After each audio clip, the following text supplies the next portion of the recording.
trailer off to one side so I could work on the starboard side and put in the hull. Looks like it's ready for an adventure up to Whiskey Town. When they see this boat, they're all gonna be scared. They're lost. Not that I'm gonna win, but that I might wreck. Dowser, and this is a bulkhead, a cockpit bulkhead, which will be the forward one immediately after the decking. And what I've installed is a couple stiffeners which were screwed through the hull with 2-inch number 12 screws, toe nailed or screwed into the chine area. These are precision fit and with the usual putty to give a good seal. Epoxy putty does wonders. I now have total framing for the bulkhead, and this bulkhead will support the centerboard well in the middle, give it a thwartship or transverse support.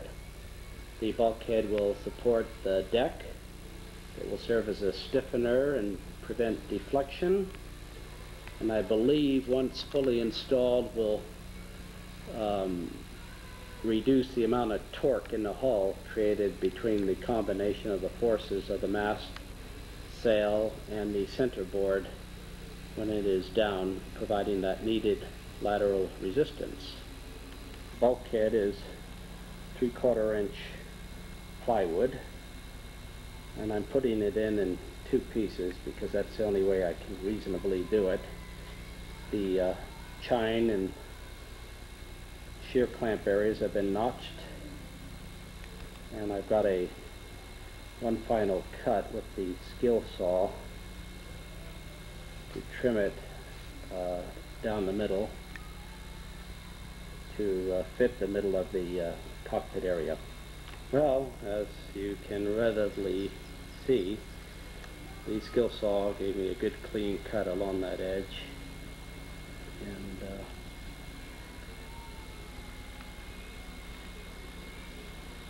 that will give me a good butt joint when I do the other bulkhead for the starboard side. The next step will be to cut along the deck line which has been scribed on the bulkhead. You can see here. Surface, I'll use the old trusty Bosch reciprocating saw. I've put a bar clamp holding the wood to the table saw so that it doesn't come off as I cut along the edge. Good thing to do when you're working with large pieces of wood.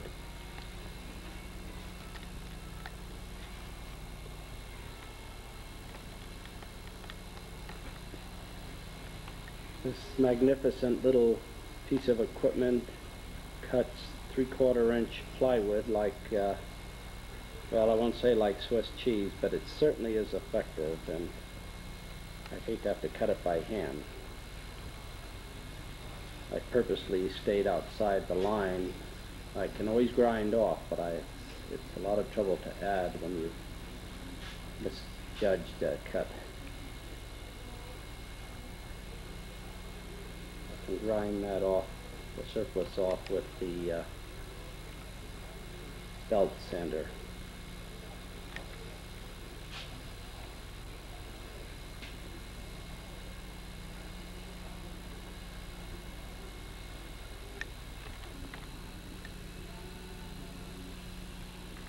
I think that it's a pretty good fit. No way that will leak. That butts up against a large vane surface, epoxied, very strong, and all the way around there are good surfaces, and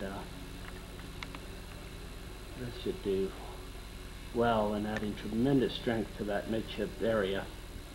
I will eventually cut out an access